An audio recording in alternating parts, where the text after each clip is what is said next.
Welcome to the Slow Home Studio. This is our final episode that we're looking at Margaret's renovation plan. Last time we looked at how to tweak her master bedroom bathroom area, and today we're going to look at the rest of the living space. That's right. Hi, Margaret. I hope you're ready for the last little bit of our suggestions for you. And really, it has to do, as Matthew said, about the living, dining, kitchen, and den space. And there's a couple things that we see as issues here that really need to be addressed. The first one is that this living space is a little too narrow right there. There's not really enough width. The proportions of that room is too tight, and the proportion of this space for dining is too big. And so we wanted to try to make some adjustments right there. Yeah, and the other issue is the circulation, because in order to get into the master bedroom and guest bedroom there, what you have to do is allow space for circulation. And we've also got the circulation here that goes to the basement as well as to the garage. And if we actually sketch in what we're going to have for circulation, it's something like that.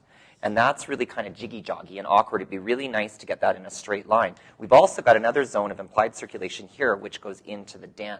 And we really need to clarify those circulation paths with our furniture placement. That's right. The final issue has to do with the entry right here. And this is a really tight, small, kind of mean closet over here on this side. Yeah, and it's the doors, it's behind the door. It's just not really very nice. And then there's also a little bit of room right there. So let's have a look at the final result that we've got.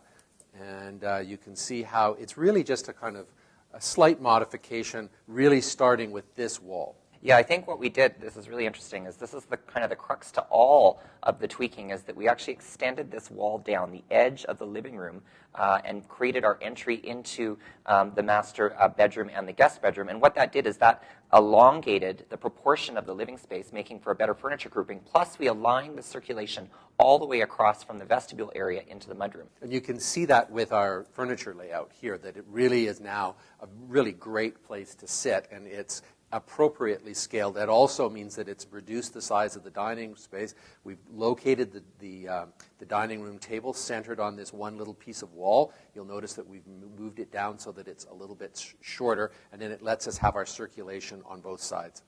And then the other thing that we did, of course, is the front entry. We got rid of the closet behind the door because we don't think that's a very good space for it. But what we did do is we took advantage of the space that is between the stair and the entry, and we created, in our minds, a sort of a millwork piece that both housed coat closets plus possibly some display storage for the dining room. So it was sort of a built-in furniture kind of detail over by the stair. Well, and what I like about that is it also means that then you could be using those same closets from both the back entrance as well as the front entrance, or you could decide that you're really going to keep most of your coats back here, and this becomes something that's more storage. It becomes a little bit more flexible. What that also lets us do is create this as a half wall here, so that we create a larger entry space that incorporates both the stair down as well as this floor space. The thing I like about it too is it now just closes in the gap a little bit between the dining room and the circulation, so there's not that feeling of extra space that we had before.